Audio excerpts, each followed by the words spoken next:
फिर एक बार प्रभु यीशु मसीह के नाम से मैं सुबह के समय आपका स्वागत अभिनंदन करता हूं। और ये सुबह परमेश्वर आपके जीवन में बहुत सारी अच्छी और भली बातों को लेकर आई, हमारी प्रार्थना है। आइए एक वचन खोलते हैं और इस वचन से मनन करते हैं। यशायाह की किताब अध्याय 54 और वचन 9 और 10 में आपके लिए पढ़ता हूँ, ध्यानपूर्वक सुने। लिखा है, यह मेरी दृष्टि में नोहा के समय के जल प्रलय के समान है, क्योंकि जैसे मैंने शपथ खाई थी कि नोहा के समय के जल प्रलय से पृथ्वी फिर ना डूबेगा, वैसे ही मैंने यह भी शपथ खाई है कि फिर कभी तुझ पर क्रोध ना करूँगा और ना तुझको धमकी दूंगा। चाहे पहाड़ हट जाए और चाहे पहाड़ियाँ टल जाए, तभी मेरी करुणा तुझ पर से कभी ना टलेगी और मेरी शांतिदायक वाचा न टलेगी। यहोवा जो तुझ पर दया करता है, उसका यह वचन है। हालेलुया। बाइबल कहता है कि जब नोहा के समय पाप अत्यंत बढ़ता चले गया, बाइबल कहता है कि परमेश्वर ने उस पीढ़ी को, उस पूरे जनरेशन को पूरी तौर पर नष्ट कर दिया। और फिर बाइबल कहता है कि परमेश्वर ने वाचा बांधी, और परमेश्वर ने यह वाचा बांधी कि इसके बाद मैं वापस कभी भी मनुष्य जाति को इस प्रकार नाश नहीं करूंगा। और परमेश्वर कहता है इस समय हमारे लोगों से कि मैं तुझ पर क्रोधित नहीं हूं, मैं तुझसे गुस्सा नहीं हूं, मैं तुझसे बिगड़ा नहीं हूं, परंतु मैं तुझ पर दया करता हूँ, मैं तुझ पर करुणा करता हूँ। परमेश्वर की दया, परमेश्वर की करुणा, परमेश्वर की कृपा हमेशा हमारे संग है, हमेशा हर स्थिति में, हर परिस्थिति में वो हमारे साथ में है। उसकी करुणा, उसकी दया हमारे निकट है और परमेश्वर अनुग्रहकारी है हमारे जीवन में अच्छी बातों करने के लिए। परमेश्वर अनुग्रहकारी है हमारे जीवन में सर्वोत्तम चीज़ों करने के लिए। इसलिए हमें हर पल, हर क्षण में परमेश्वर की ओर से अच्छी बातों को अपेक्षा करनी है, परमेश्वर की ओर से अच्छी चीज़ों को अपेक्षा करनी है। देखो ना, वचन क्या कहता है कि वो शपथ खाता है। जब परमेश्वर शपथ खाता है तो चाहे कुछ भी क्यों ना हो जाए, वो अपने वादे को पूरा करता है। वो केवल ये नहीं कहता है कि मैं मनुष्य जाति को नाश नहीं करूंगा या फिर मैं तुमसे क्रोधित नहीं हूं। वो कहता है कि मैं शपथ खाता हूं। और ये बहुत बड़ी बात है। नए नियम में तो हमें शपथ खाने के लिए मना किया गया, कसम खाने के लिए मना किया गया, लेकिन परमेश्वर उस समय शपथ खाता है। वो कहता है कि मैं नहीं करूंगा, वो वाचा बांधता है और वो अपनी वाचाओं को कभी नहीं भूलता है। परमेश्वर आपसे क्रोधित नहीं है, परमेश्वर आपसे गुस्सा नहीं है, परमेश्वर आप पर अनुग्रह करता है, परमेश्वर आप पर दया करता है। परमेश्वर हर सुबह इसलिए अपनी दया को उंडेलता है आपके जीवन में, परमेश्वर अपनी करुणा को उंडेलता है आपके जीवन में, ताकि हम हर एक लोग परमेश्वर के उस असीम अनुग्रह को अपने जीवन में अनुभव कर पाए। जब भी कभी हमें महसूस होता है कि शायद परमेश्वर मुझसे खुश नहीं है, शायद परमेश्वर मुझसे नाराज़ है, उस समय अपने आपको बताना है, आपको तसल्ली देना है खुद को कि नहीं, परमेश्वर मुझसे क्रोधित नहीं है। परमेश्वर ने वाचा बांधी है और उसका वाचा कहता है कि वो अपने दयामय करुणा से हम पर दया करेगा, वो अपने अद्भुत करुणा से हम पर कृपा करेगा।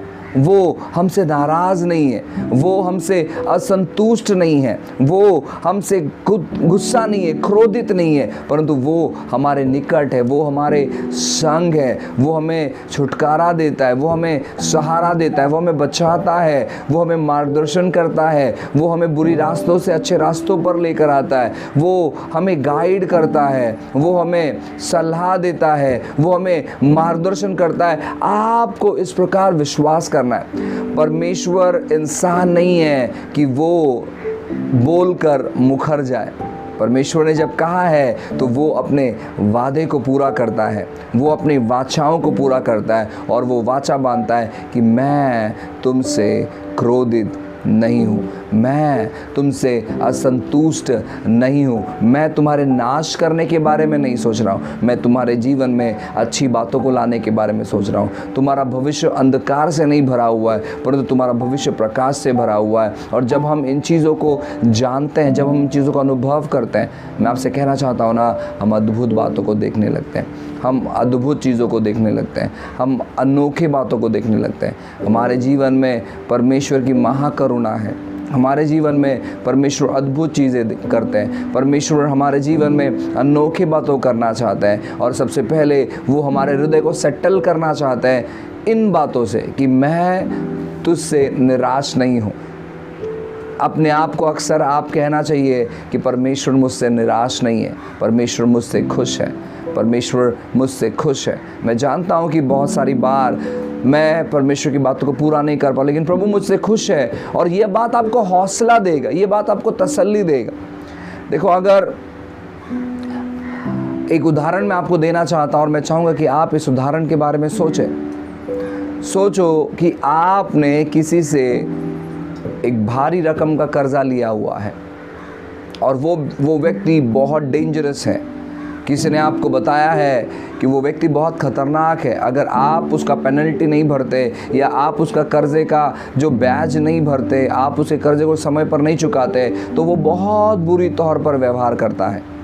और आप इस बातों को सुनकर बहुत भयभीत हो गए हो, बहुत डर गए हो, और आप उसका प्रयास करते हो हर बार उसका ब्याज चुकता करने के लिए कि वो व्यक्ति आपके घर पर ना पहुँचे।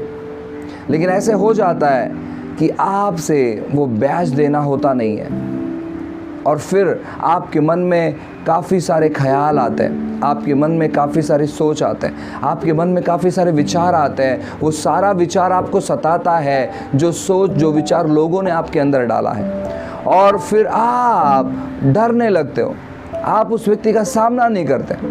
अब ऐसा कुछ हो जाता है कि आप कुछ महीनों से पैसा भर नहीं पाते और वो व्यक्ति भी आपको फ़ोन नहीं करता है, वो व्यक्ति भी आता नहीं है। 1 महीना बीत जाता है, 2 महीना बीत जाता है, 3 महीना बीत जाता है, 4 महीना बीत जाता है, 5 महीना बीत जाता है, 6 महीना बीत जाता है, और ना ही तो आप उससे संपर्क कर रहे हो और ना ही तो वो आपसे संपर्क कर रहे हो, लेकिन आपके मन में वो ख्वाब है।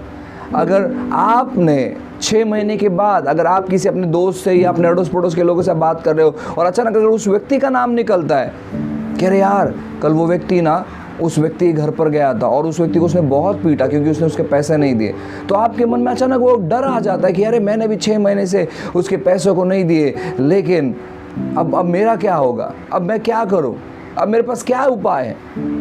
आप कल्पना कर सकते हो ये सारी बातें जो है ज़रूर आपके मन में आएगी, क्योंकि आपने 6 महीने से उसका पैसा चुकाया नहीं है। एक दिन अचानक वो व्यक्ति सामने से आते हुए आपको दिखाई देता है, आप क्या करोगे मालूम है क्या? आप तुरंत प्रयास करोगे छुपने का, क्योंकि वो व्यक्ति का सामना करना इसका मतलब है बुरे चीज़ों का सामना करना।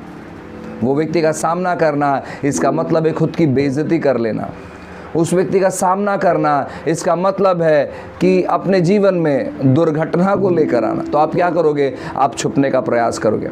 अचानक वो व्यक्ति आपको देखता है कि आप कट मार रहे हो, उसको देखते हुए वो आपको बुलाता है और बहुत अच्छे से वो आपको बुलाता है, और आपके पास कोई रास्ता नहीं रहता है क्योंकि उसने आपको देखा है, उसने आपको बुलाया है, और आप बहुत ही डरते हुए उस व्यक्ति से मिलते हो। और वो व्यक्ति बहुत अच्छे से आपसे व्यवहार करता है, वो व्यक्ति बहुत अच्छे से आपसे बातें करता है। वो व्यक्ति कहता है कि क्या आप मेरे साथ चाय पीना पसंद करोगे? आप अचानक डर डर के सोचते हो कि ये व्यक्ति ऐसे क्यों व्यवहार कर रहा है मेरे साथ, ये व्यक्ति क्यों ऐसे बातें कर रहा है, दूसरों के साथ वो बहुत ही गलत व्यवहार कर रहा है और वो मेरे साथ ऐसे क्यों व्यवहार कर रहा है। और फिर वो चाय पीते पीते आपको पूछता है कि आपका और ये अनेक जो अद्भुत व्यक्ति है उसका रिश्ता क्या है। आप समझ नहीं पाते हो कि ये व्यक्ति क्या कहना चाह रहा है। फिर वो व्यक्ति बताता है, एक्चुअली 6 महीने पहले इस व्यक्ति ने मुझसे मुलाकात किया और आपका जो भी रकम है, आपको जो पैसा मैंने दिया था, उसने वो सारा पैसा मुझे चुकता कर दिया है, सारा ब्याज आपका चुकता कर दिया है। और उस व्यक्ति ने कहा कि ये एक्स्ट्रा पैसा आपके पास रखो और अगर उसे कभी ज़रूरत है तो उसे दे देना और मेरा नाम नहीं बताना कि मैंने तुम्हें पूरा पैसा दे दिया। और जब आप उन बातों को सुनते हो आपको तसल्ली मिलती है। आप जब उन बातों को सुनते हो आपको राहत मिलता है। जो 6 महीने से आपके अंदर डर बैठा हुआ था, वो डर पल भर में निकल जाता है जब आप सच्चाई को सुनते हो। उसी प्रकार शत्रु हमारे मन में बारंबार डर को लेकर आता है, परेशानी को लेकर आता है, दुविधाओं को लेकर आता है, ताकि हम अपना जीवन डर में बिताएं। और शत्रु आपको कभी नहीं कहेगा वो व्यक्ति तो अच्छा था, इसलिए उसने आकर उस व्यक्ति को कह दिया कि तुम्हारा सारा जो पैसा है, जो कर्जा है, वो सारा चुकता कर दिया है। लेकिन शैतान ऐसे कभी नहीं कहेगा। वो हमेशा हमारे मन में लाकर अपने डर को, अपने बुरी बातों को वो डालता रहेगा। परमेश्वर ने वो सारा चीज़ चुकता कर दिया है, परमेश्वर ने सारा पेनल्टी भर दिया है। इसलिए आपको आनंदित रहना है, आपको निराश नहीं रहना है, आपको हताश नहीं रहना है, आपको अपना जीवन डर में नहीं बिताना है, संकट को देखकर भागना नहीं, आपको स्थिर रहना है। क्योंकि आपको ये जानना है कि मेरा परमेश्वर मुझ पर दया करता है।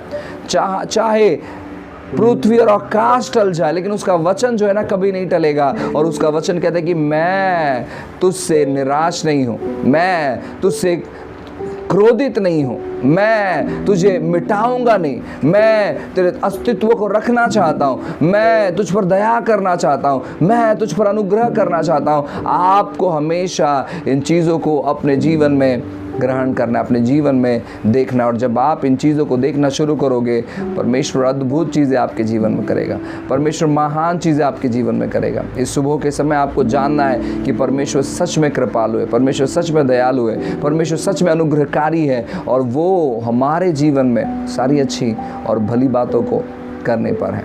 हालेलुया। आइए हम अपनी आंखों को बंद करें और प्रार्थना करें। अनुग्रहकारी पिता, फिर एक बार हम आपके नाम को ऊंचाई पर उठाते हैं प्रभु जी। आपकी कृपा, आपकी दया, आपकी भलाई हम मांगते हैं प्रभु। परमेश्वर आप अनुग्रह करें, परमेश्वर आप कृपा करें प्रभु जी।